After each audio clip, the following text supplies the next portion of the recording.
Well, welcome to the Pioneer Cabin. After all the work that we put into this beautiful 70-year-old log homesteader cabin, winter took over this year. We had 10 feet of snow, and the roof just completely imploded into the cabin. It was a project we were going to do this year anyway, but got a lot of good stuff inside. We're just gonna have to clean this up and see what we can salvage. Just kind of breaks my heart here. I mean, the biggest loss, look at that.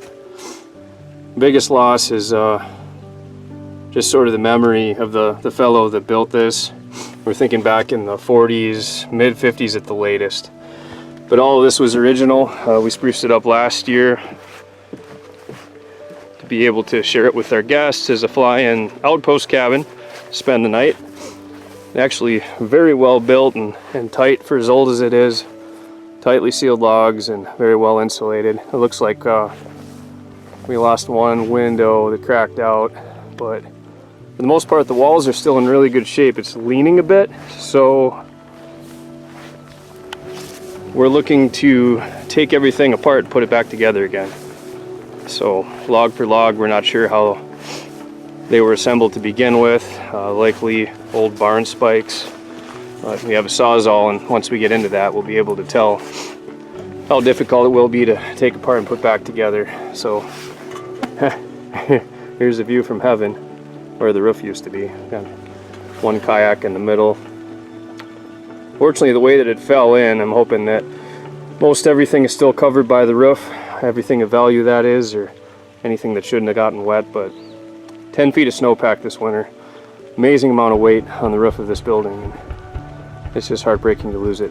So this is segment one of many to come. It's going to be pretty dynamic, but hopefully enjoyable and productive project here.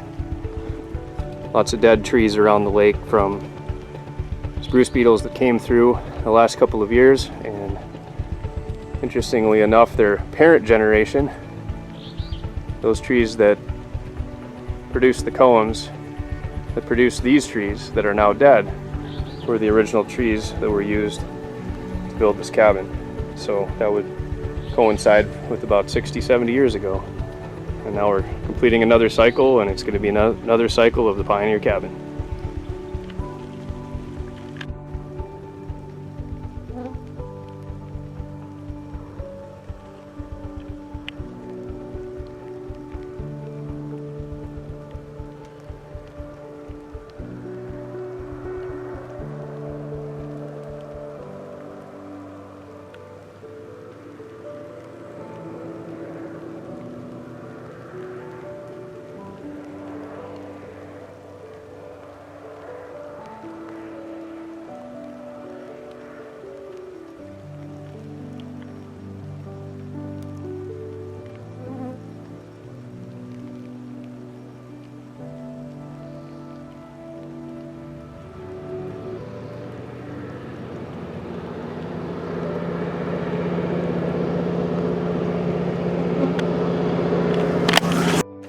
Over here for tonight.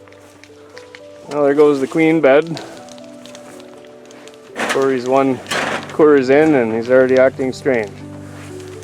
All right, so we gutted most of the Pioneer. At least we're starting to gut it. Got part of the roof off. It's burning over there. It's a beautiful day for a fire. Let's go take a look at the carnage here. So we were able to, couldn't get the door open, so we had to come in over the south wall there by ladder. That was pretty much not smart, but we got in, slid down the metal slide, and started working from the inside out. So already got the queen bed out of here. A lot of water obviously drained through the floor, but most everything that the roof imploded over was covered like a shed, and man, almost everything salvaged. So we're off to a good start. All right, chapter 3 and Save the Pioneer Cabin. Got the kayaks out. They're a little worse for wear. Got dented up pretty bad. Right now we're ripping out the floor. Fire's been going now for about 6 hours. Corey's grabbing another beer. number 5-ish. So here we are.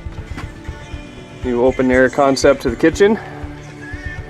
Pretty much just nothing but Alaska. Fortunately got the windows out. That was kind of a bit of a challenge. He had 6-inch lag bolts, about 4 or 5 per hinge. There's the old fridge, stove. All the windows are out, and we pretty much stripped everything else within the cabin. So we're going to be ready to label the logs tomorrow. We're going to label them from the bottom up on all sides so we can remember where they were fit. And little by little, take each log apart, and plan is to eventually restack all of them in the same shape and fashion that they were originally constructed.